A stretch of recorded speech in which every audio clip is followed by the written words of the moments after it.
အခုကြည့်နေသူကအင်္ဂလိပ်စာအုပ်တွေကိုဖတ်ချင်ပေမဲ့နားလည်အောင်တေချာဘာသာပြန်ပြီးဖတ်ဖို့အချိန်မပေးနိုင်တဲ့သူလား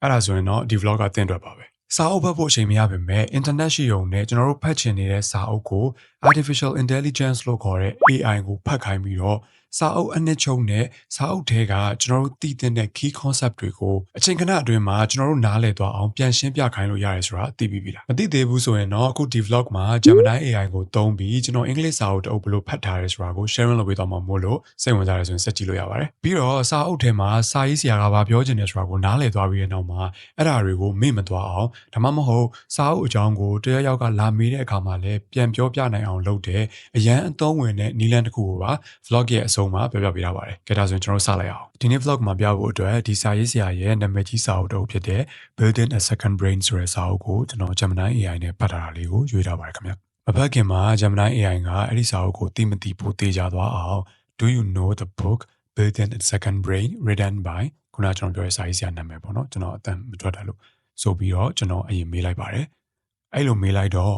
AI ကသူအဲ့ဒီစာအုပ်ကိုသိတယ်ဆိုတာနဲ့စာအုပ်ထဲမှာဘယ်လိုအကြောင်းတွေအဓိကပါတယ်ဆိုတာကိုခုလိုမျိုးအချက်လေးတွေနဲ့အကြံပြလေးပြောပြပါတယ်။အဲ့ဒီကမှ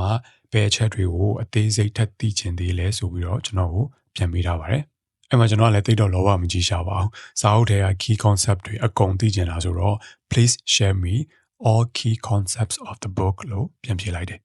။အဲ့မှာသူကအရင်ဆုံး the second brain concept ဆိုတဲ့ခေါင်းစဉ်အောက်ကနေဒီစာအုပ်မှာဒုတိယအုံနောက်နဲ့ပတ်သက်ပြီးစာရေးဆရာပြောထားတဲ့ second brain ဆိုတာကဘာလဲလူတစ်ယောက်မှာ second brain ရှိထားရင်ဘာတွေကောင်းကျိုးရှိလဲဆိုတာတွေကိုဒီလိုမျိုးအချက်၄ချက်နဲ့ပြန်ပြောထားပါတယ်။ဒါရင်မကသေးဘူးဒီစာအုပ်ထဲမှာပြောပြထားတဲ့ second brain တစ်ခုကိုဘယ်လိုတည်ဆောက်ရမလဲဆိုတဲ့နည်းလမ်းတွေကိုလည်းစာရေးဆရာကပြောထားတဲ့အဓိကအချက်၄ချက်နဲ့လိုရင်းတိုရှင်းပုံစံမျိုးလေးပြောပြထားပါသေးတယ်။ second brain ကဘယ်လိုအလုပ်လုပ်တယ်ဆိုတာကိုတော့ကျွန်တော်နောက်ထပ် vlog တစ်ခုတီးတန့်တင်ပေးထားတာရှိလို့အခုဒီဗီဒီယိုမှာတော့ကျွန်တော်တေချာရှင်းမပြတော့ဘူးเนาะစိတ်ဝင်စားရဆိုရင်တော့တွားကြည့်လို့ရအောင်ကျွန်တော်ဒီဗီဒီယိုအောက်က description မှာ link ချပေးထားပါတယ်အခုတော့ AI ကဒီစာအုပ်နဲ့ပတ်သက်ပြီးတော့ကျွန်တော်ဘာတွေထပ်ပြီးရှင်းပြထားသေးလဲဆိုတာကိုပဲဆက်ပြောလိုက်အောင်ခုနကပြောခဲ့သလိုဒီစာအုပ်ကပြောထားတဲ့ second brain concept ကိုအကြံပြရှင်းပြပြီးတဲ့နောက်မှာကျွန်တော်တို့ second brain တိဆောက်ပြီးပြီဆိုရင်သူ့ကိုဘယ်လို organize လုပ်ရမလဲဘယ်လို manage လုပ်ရမလဲပြီးတော့အဲ့ဒီ second brain ကိုသုံးပြီး productive ဖြစ်အောင်ဘယ်လိုနေလို့ရတယ်ဆိုပြီးစာရေးဆရာပြပြထားတာတွေကတည်တဲ့အချက်လေးတွေကိုဒီလိုမျိုးခေါင်းစဉ်တစ်ခုနဲ့အသေးစိတ်တက်ပြောပြထားပါသေးတယ်။အဲ့ဒီမှာကျွန်တော်သိနာမလဲတာလေးပါလို့နည်းနည်းတော့မှအခုလိုမျိုးထပ်မေးလိုက်သေးတယ်။အဲ့လိုမေးတော့လေသူကကျွန်တော်ပိုနားလည်သွားအောင်ဥပမာလေးတွေနဲ့ဒီလိုမျိုးထပ်ရှင်းပြပေးပါသေးတယ်ခင်ဗျဒီအဆင့်ထိပြီးရဲ့အချိန်မှာတော့စာရေးဆရာကပြောချင်တဲ့ဒီစာအုပ်ရဲ့အနှစ်ချုပ်ကိုကျွန်တော်တော်တော်လေးနားလည်သွားပြီပေါ့နော်တကယ်လို့ခုနက AI ကပြောပြခဲ့တာတွေအကုန်လုံးကိုအင်္ဂလိပ်လိုဖတ်ရတာအခက်အခဲရှိရဆိုရင်မြန်မာလိုလည်းဘာသာပြန်ခိုင်းလို့ရတယ်နော်ကျွန်တော်ဥပမာတစ်ခုပြပေးမယ်ကျွန်တော်မြန်မာဘာသာပြန်ချင်တဲ့စာတွေကိုဒီလို select မှတ် copy လုပ် chat box မှာ paste ပြီး can you please translate it in Burmese ဆိုပြီးပြောလိုက်တော့ဒီလိုမျိုးမြန်မာဘာသာနဲ့လည်းပြန်ရေးပေးပါတယ်ဒါပေမဲ့ AI ကဓာတ်ရိုက်ဘာသာပြန်တဲ့တချို့မြန်မာအဓိပ္ပာယ်တွေက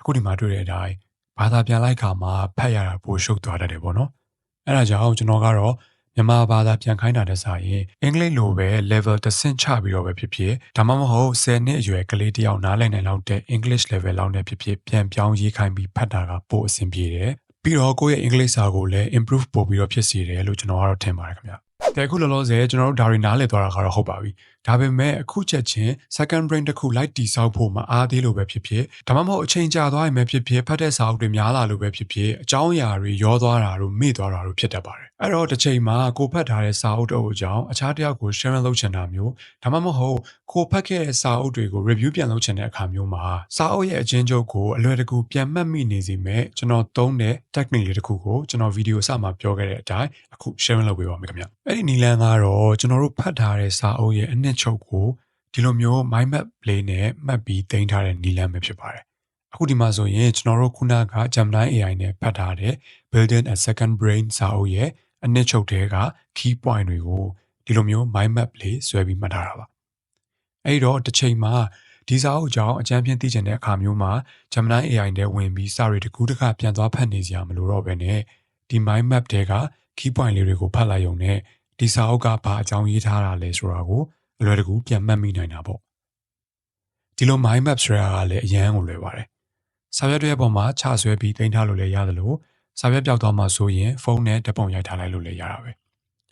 ဒီ mind map လေးကတော့ကျွန်တော်စာရွက်ပေါ်မှာချမရေးချင်တာရောပြီးတော့ဘယ်နေရာမှာဘယ် key point ကိုထားရမယ်ဆိုတာကိုမစင်စားချင်တာရောကြောင့် AI tool တစ်ခုကိုသုံးပြီးတော့ဆွဲထားတာပါအဲ့တော့အခုကြည့်နေတဲ့သူက AI နဲ့ mind map ဘယ်လိုဆွဲလဲသိချင်တယ်ဆိုရင် comment မှာရေးခဲ့ပေးပါခင်ဗျသိချင်တဲ့သူရောက်50ပြည့်တယ်ဆိုရင် mind map ရဲ့အသုံးဝင်ပုံတွေပြီးတော့ AI နဲ့ပဲဖြစ်ဖြစ်စာရွက်ပေါ်မှာပဲဖြစ်ဖြစ် mind map ဘယ်လိုဆွဲလဲဆိုတာကိုကျွန်တော်နောက်ထပ် vlog တစ်ခုလုပ်ပေးပါမယ်ခင်ဗျဒီ vlog ကတော့ဒီလောက်ပါပဲအသုံးဝင်တဲ့တင်ရင် like ပေးကြလို့ရပါတယ်ကျွန်တော် channel ကို subscribe လုပ်ရသေးဘူးဆိုရင်လည်း subscribe လုပ်ခဲ့ဖို့မမေ့နဲ့နော်နောက်ထပ် video တစ်ခုမှပြန်တွေ့ကြမယ်ကျမ်းမာပျော်ရွှင်အဆင်ပြေပါစေ bye bye